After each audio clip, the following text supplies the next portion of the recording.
আমাদের পরবর্তী ইন্টারভিউর মাধ্যমে এমন তথ্য পাওয়া যায় যে তারা তাদের এই পর্নোগ্রাফির মাধ্যমে লব্ধ টাকা আমাদের মেইন স্ট্রিম ইকোনমিতে নিয়ে আসছে অ্যাজ ইফ যে এখন এই টাকার মালিক তারা ভ্যালিড ওয়েতে ইনকাম করছে এরকম মনে হচ্ছে, কিন্তু আসলে এটা লিঙ্ক হচ্ছে ওই যে পর্নোগ্রাফি। তো ডেফিনেটলি মানি লন্ডারিং আইনে তাদের বিরুদ্ধে ব্যবস্থা নেওয়ার জন্য আমরা চেষ্টা করব।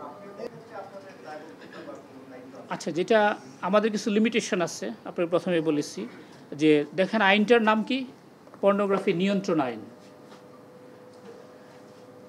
We can simply control it, কিন্তু আমরা পুরোপুরি এটাকে প্রিভেন্ট করতে পারবো, এটাকে এলিমিনেট করতে পারবো না।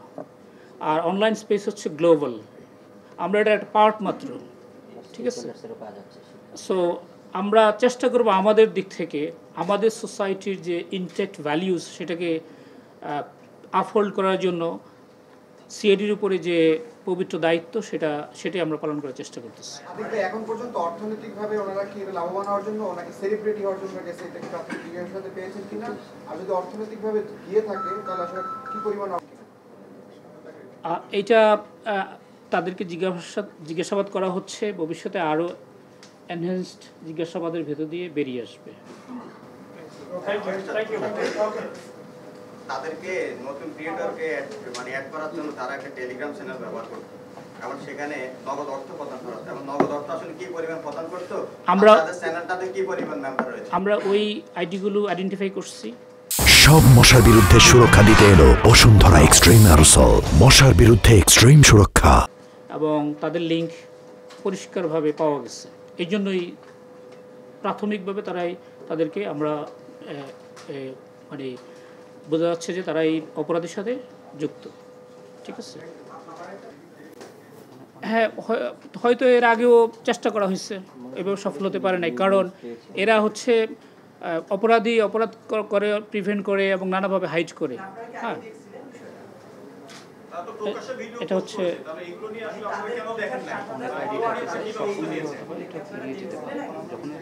হ্যাঁ, ওই যেটা বললাম, আমরা সকল অপরাধ কি দুনিয়ার সব পুলিশ ডিটেক্ট করতে পারে না। এটার সলভেবিলিটি একটা ফ্যাক্টর আছে। অর্থাৎ আমি এটা নিয়ে কখন আপনার সামনে আসবো, আজকে কেন আপনাদের সামনে আসছি, কারণ আমার সাবস্টেন্সিয়াল সাকসেস আছে, আমি অ্যারেস্ট করতে পারছি এবং তাকে একটা ক্রাইমের সাথে লিঙ্ক করতে পারছি। এর আগে হয়তো আমি দেখলাম ক্রাইমটা, কিন্তু প্রপারলি আইডেন্টিফাই করতে পারি নাই, বা আমার কাছে যে এভিডেন্স ছিল that was not good enough, ঠিক আছে।